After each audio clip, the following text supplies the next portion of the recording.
এটা এমন একটা তদন্ত কমিশন যেটা 16 বছরে এসে করা হলো, 15 বছরের মাথায়, যখন এর এভিডেন্স অনেকগুলোই নষ্ট হয়ে গেছে। তবে আমি কোনো জিনিস গোপন রেখে কিছু করতে চাই না। আমি এটা আমার কমিশনের সদস্য থেকে বলেছি, যা হবে খোলাখুলি করা হবে, এবং সব কিছু বিষয় আমি মিডিয়ার মাধ্যমে জাতিকে অবহিত করতে থাকবো সময় সময় যখনই প্রয়োজন পড়বে, এবং আপনারা সেটা জানতে পারবেন আমরা কতটুকু অগ্রসর হলাম। একটা বিষয় আমাদের মাথায় রাখতে হবে, আমাদের সময় দেওয়া হয়েছে 3 মাস। আমি চাইব 3 মাসের মধ্যেই যেন এই তদন্ত শেষ হয়ে যায়। যদি সময় বাড়ানোর প্রশ্ন প্রয়োজন পড়ে, মাননীয় স্বরাষ্ট্র উপদেষ্টা আমাকে বলেছেন যে তারা সময় বাড়াবেন, কিন্তু আমার ব্যক্তিগত কোনো ইচ্ছা নাই এই সময় বাড়াবার জন্য। তারপরে যদি প্রয়োজন পড়ে তদন্তের স্বার্থে আমরা এটা বাড়াবো। এর 2টা অংশ আছে, একটা হলো অভ্যন্তরীণ আমাদের দেশে, একটা হলো বহির্দেশীয়। এবং আমাদের যে টার্মস অফ রেফারেন্স দেওয়া হয়েছে সেখানে এই 2 বিষয়ে আমাদেরকে তদন্ত করতে বলা হয়েছে। একটা বিষয়ে আমাদেরকে তদন্ত করতে বলা হয়নি, সেটা উল্লেখ করা হয়েছে, সেটা হলো যাদের মামলা চলছে বা মামলা করা হয়েছে বা বিচারাধীন, সেই বিষয়ে আমরা কথা বলতে পারবো না। কিন্তু আমি আপনাদের জানাতে চাই, আমরা প্রধান উপদেষ্টাকে লিখেছি এখানেও যেন আমরা ইন্টারফেয়ার করতে যেন পারি। যেমন একটা উদাহরণ দিই আমি, বিস্ফোরক মামলা করা হয়েছে, 14 বছর ধরে একজন লোক জেলে আছে বিনা দোষে। এর একটা সুরাহা হওয়া দরকার।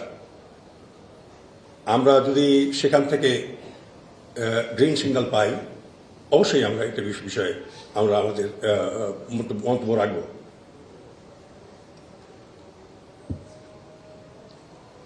আমাদের এই যে কমিশন অ্যাক্ট 1956, এটা কিন্তু একটা কোড হিসেবে কাজ করছে। তাদের কারো এই ধারণা হওয়া উচিত নয় যে এই কমিশনের কোনো মূল্য নেই। এটা একটা জাতীয় কমিশন এবং স্বাধীন কমিশন। আমরা যে মন্তব্য এবং সুপারিশ দেব, কোর্ট সেটা কগনিজেন্সে নেবে ইনশাল্লাহ।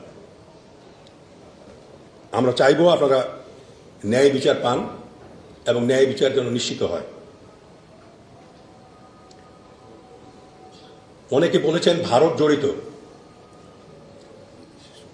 আমাদের মধ্যে অনেকেরই মতামত থাকতে পারে। আমি নিরপেক্ষ তদন্তের সাথে একটা কথা বলতে চাই, ভারত জড়িত বললে হবে না, অমুকে জড়িত, অমুক জেনারেল জড়িত, এটা বললে হবে না, তার সপক্ষে প্রমাণ হাজির করতে হবে।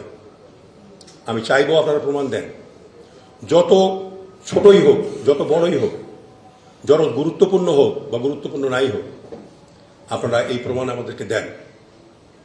ঠিক এইটার উপর নির্ভর করবে অনেক কিছু। আর একটা বিষয় যেটা আমি বলতে চাই, সেটা হলো জেনারেল মইনুল সম্বন্ধে আপনারা বলেছেন তিনি বিদেশে যাচ্ছিলেন, তার বিদেশে যাওয়া আমরা বন্ধ করেছি। গতকাল তিনি আমাকে রিং করেছিলেন, টেলিফোন করেছিলেন, এর আগেও টেলিফোন করেছেন, এবং আমি তাকে আশ্বাস দিয়েছি যে আমরা অচিরেই, আমাদের অফিস এখনও ঠিক হয়নি, আমাদের সিকিউরিটি এখনও দেওয়া হয়নি, কিন্তু ইতিমধ্যে আমরা বিজিবি সদর দপ্তরে আমরা নিজেরা কাজ শুরু করেছি। নিজেদের যানবাহন নিয়ে আমরা যাই এবং নিজেরা আমরা কিন্তু এটা শুরু করেছি। আজকে যে আমার সদস্যরা আসছেন এখানে নিজস্ব যানবাহনেই, আজকে আমিও এখানে নিজস্ব যানবাহনে এসেছি। আমাদের কোনো সিকিউরিটি নাই।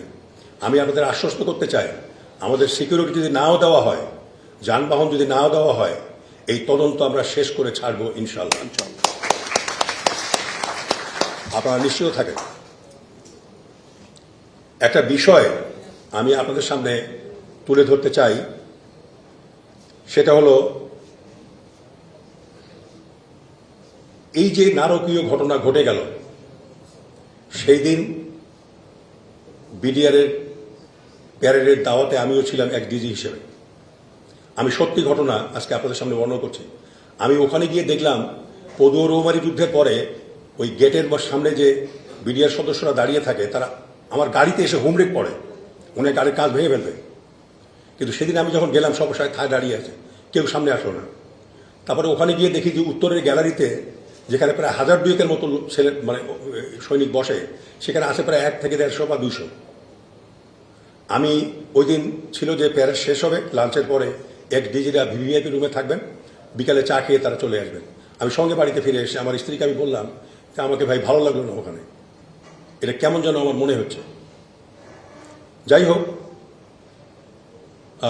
পরে তো এই ঘটনা ঘটল। তার 5 দিন পরে, আপনাদের জানা উচিত, 5 দিন পরে, 5 তারিখে সৌরভ শুক্লা নামে এক ব্যক্তি ভারতের ইন্ডিয়া টুডেতে লিখলেন আমার সম্বন্ধে যে ভারতের পাকিস্তানের আইএসআই সালাউদ্দিন কাদের চৌধুরীর মাধ্যমে জেনারেল ফজলুর রহমানকে 40 কোটি টাকা দিয়েছেন এবং আমি সেই টাকা 400 বিডিআর সদস্যকে বিলি করেছি। প্রায় 100-র মতো ডিএডি এবং জেসিওকে আমি 1 কোটি টাকা করে দিয়েছি। এই ধরনের ঘটনা, এবং সেটা জনকণ্ঠে পাবলিশ হলো, সিএনএনে পাবলিশ হলো। শেখ হাসিনা পার্লামেন্টে দাঁড়িয়ে, আমি তার বক্তব্য শুনেছি, বলতেছে জনকণ্ঠ হাতে নিয়ে আর তোফায়েল যে জেনারেল ফজলুর রহমান আমাকে খুন করতে চেয়েছিলেন। আমি সেই ব্যক্তি। শুধু আপনারা এফেক্টেড হয়েছেন, আমি সহমর্মী আপনাদের সঙ্গে, পুরো জাতি আপনাদের সঙ্গে আছে, যারা শহীদ পরিবার আছে। আমরা সবাই ব্যথিত, সবাই আমার চোখের পানি ফেলেছি আপনাদের জন্য, এখনো ফেলি। আমরা চাই আপনারা ন্যায় বিচার পান। আমার জীবনের উপরও আঘাত এসেছিল। তারপরে সিএনএন থেকে যখন বলা হলো প্রধানমন্ত্রী ইজ মিসকোটিং, আমার কাছে ডকুমেন্ট আছে, এই ডকুমেন্ট আপনারা দেখবেন, সিএনএন, তারপরে এটা তারা নিবৃত্ত হয়।